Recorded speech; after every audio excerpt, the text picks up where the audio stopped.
Hello viewers, آج ہم discuss کریں گے classical school of criminology. Classical school of criminology 18ویں صدی میں سیزر بیکیریا اور جرمی بینتھم نے دی تھی۔ کلاسیکل اسکول آف کرمنالوجی کو اسٹرانگسٹ تھیوری آف کرمنالوجی بھی کہا جاتا ہے اور کلاسیکل اسکول آف کرمنالوجی کو founder of criminal justice system بھی کہا جاتا ہے۔ کلاسیکل اسکول میں 2-3 ایسے میجر پوائنٹس ہیں جو سیزر بیکیریا اور جرمی بینتھم نے دیے تھے، جس میں فری ول اور ہیڈونزم کا کانسیپٹ جرمی بینتھم نے دیا تھا، اور تیسرا جو لاسٹ امپورٹنٹ پنشمنٹ کا جو کانسیپٹ ہے وہ سیزر بیکیریا نے دیا تھا۔ سیزر بیکیریا کو فادر آف ماڈرن کرمنالوجی بھی کہا جاتا ہے۔ کلاسیکل اسکول آف کرمنالوجی میں جو بہت سارا جو ہوا ہے کانسیپٹ ہوا ہے وہ فری ول کے اوپر ہوا ہے، پنشمنٹ کے اوپر بھی ہوا ہے، ہیڈونزم کے اوپر ہوا۔ پہلے ہم ڈسکس کرتے ہیں کہ فری ول کا کانسیپٹ کیسے آیا کہ ہم نے پہلے لیکچر میں یہ ڈسکس کیا تھا کہ پہلے کے جو لوگ تھے وہ یہ مانتے تھے کہ اگر کوئی بھی شخص کرائم کر رہا ہے یا کوئی ایلیگل ایکٹیویٹی کر رہا ہے تو وہ یہ مانتے تھے کہ جو کرائم کر رہا ہے بندہ وہ خود نہیں کر رہا، دراصل اس کے پیچھے شیطانی قوتیں ہیں یا کوئی نیچرل فورسز ایسی ہیں جو اس کو مجبور کر رہی ہیں کرائم کرنے کو۔ اس پہ سیزر بیکیریا نے کہا یہ کچھ صحیح نہیں ہو رہا۔ اس پہ 18ویں صدی میں جا کر سیزر بیکیریا اور جرمی بینتھم نے مل کر یہ کانسیپٹ دیا کہ ہر بندہ فری ول، اب سمجھنے کی بات ہے فری ول کی۔ فری ول میں یہ کہتا ہے کہ فری ول یا ریشنلزم بھی ہم کہہ سکتے ہیں۔ ریشنل مینس وہ بندہ جو اچھے اور برے میں فرق کر سکے، جو نفع اور نقصان میں فرق کر سکے۔ وہ کہتے ہیں کہ ہر بندہ ریشنل ہے، اگر کوئی بھی شخص کوئی بھی ایکٹیویٹی کر رہا ہے تو اس کو سوچ سمجھ کے کر رہا ہے۔ وہ سیزر بیکیریا کہتا ہے کہ اگر کوئی بھی شخص کرائم کر رہا ہے تو اس میں وہ پہلے ریشنل ہو کے دیکھتا ہے کہ اس میں مجھے پین کتنا ملے گا، پلیجر کتنا ملے گا، اس کے بعد وہ کمٹ کرتا ہے۔ وہ کہتا ہے وہ ٹوٹلی اس پوائنٹ کو ڈینائی کرتا ہے کہ کوئی بھی نیچرل فورسز نہیں ہے، کوئی بھی شیطانی قوتیں نہیں ہیں، جو انسان کرائم کر رہا ہے دراصل وہ اپنی نیت ہے، اپنی انٹینشن کے مطابق کر رہا ہے۔ یہ تھا فری ول کا کانسیپٹ جو سیزر بیکیریا اور جرمی بینتھم نے دیا تھا۔ دوسرا تھا کہ ہیڈونزم۔ وہ سیزر بیکیریا اور جرمی بینتھم نے کہا کہ ہر انسان کے پاس ایک ہیڈونسٹک کیلکولیس ہوتا ہے، جس میں وہ سوچتا ہے کہ اگر میں یہ چیز کرتا ہوں تو اس پہ مجھے پین کتنا ملے گا، پلیجر کتنا ملے گا۔ یہ سب باتیں ہوتی ہیں ہر انسان کے اندر۔ وہ سیزر بیکیریا یہ بھی کہتا ہے کہ مین از بورن سیلفش، انسان تو پیدائشی خود غرض ہے، لالچی ہے۔ وہ چاہتا ہے کہ مجھے پین کم ملے، پلیجر زیادہ ملے، مینس خوشی مجھے بہت زیادہ ملے، غمی مجھے چھوئے بھی نہ۔ غمی وہ چاہتا ہے کہ مجھے ملے بھی نہ۔ اس پہ سیزر بیکیریا نے ایک ہم ایگزامپل کے طور پہ سمجھتے ہیں کہ انسان کیسے کرتا ہے۔ اب دیکھیں 2 کام ہیں، ایک کام ہے 6 گھنٹے کا کام ہے، اس پہ 500 روپے سیلری ہے، وہ چاہے فیکٹری میں کر رہا ہو جہاں کوئی بھی ڈیلی ویج کا کام کر رہا ہو، اس کا 6 گھنٹے کا کام ہے اور 500 روپے سیلری ہے۔ دوسرا کام ہے 1 گھنٹے کا کام ہے، اس کی 50,000 روپیہ سیلری ملتی ہے۔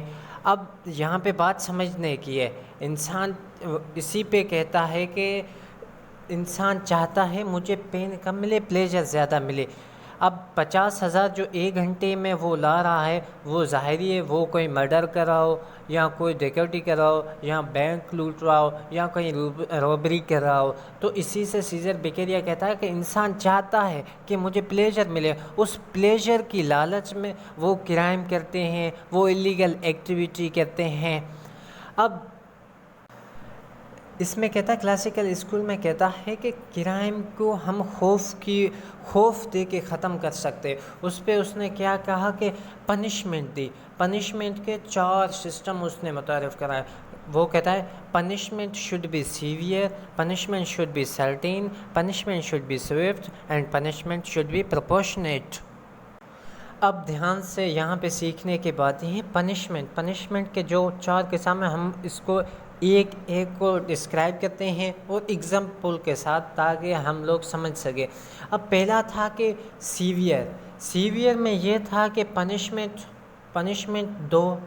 اتنی دو کہ وہ جتنا کرائم ہوا ہے یا جتنا ایکٹ ہوا ہے اس کے مطابق۔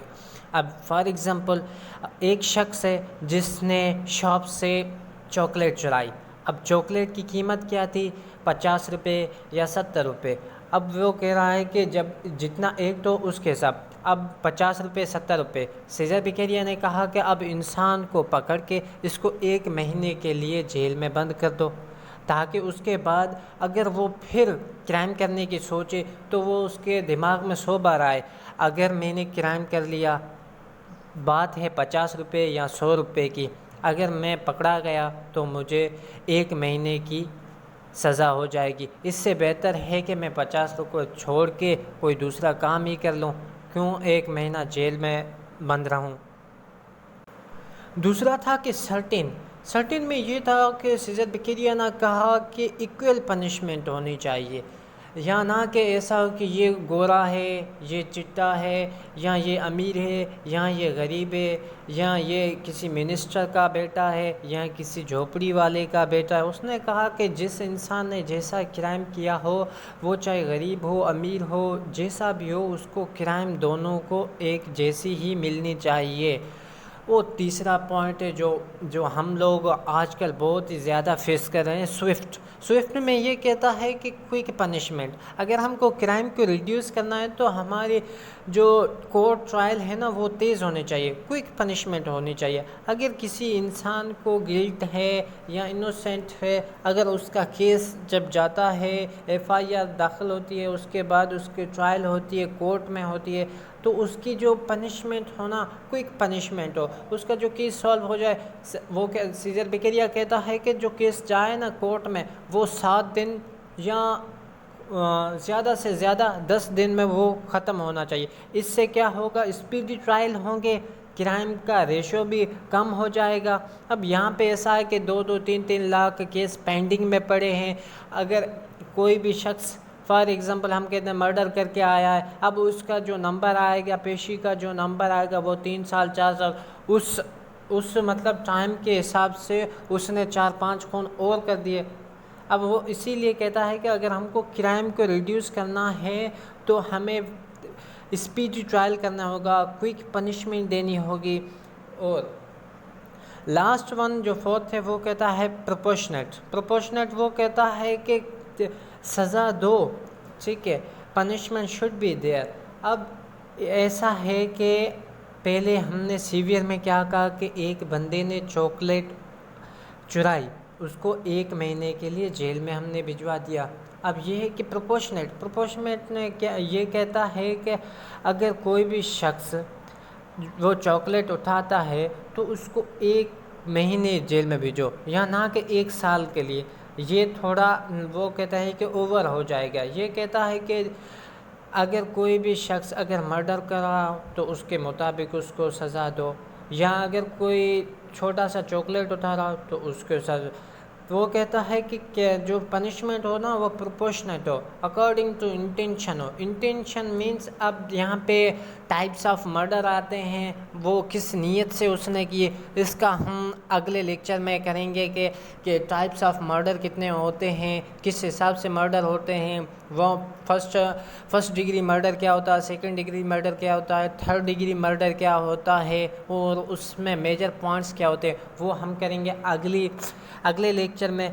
آج کے لیے اتنا ہی، یہ تھے کچھ important points classical school of criminology. مجھے امید ہے آپ لوگوں کو اچھی لگی ہوگی، اگر اچھی لگی ہو تو اپنے دوستوں سے شیئر کیجیے گا اور چینل کو سبسکرائب کر دیجیے گا۔